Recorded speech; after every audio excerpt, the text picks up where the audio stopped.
படிச்சிருக்க அதையும் பண்ணிட்டு இதையும் பண்றானா? இல்லடா, நீங்க எல்லாம் போய் வேற ஒரு கம்பெனில வேற ஒரு பிராண்ட விற்க போறீங்க, நான் என்னைய பிராண்ட் ஆக்கி விற்க போறேன்டா. நம்மளையே நம்ம ஏன் ஒரு பிராண்டா உருவாக்கிக்க கூடாது? என்ன கேஜிஎஃப்ல கூட வரும்ல brand.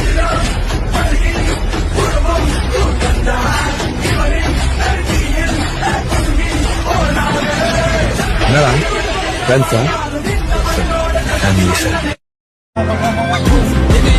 They won't choose, they won't choose.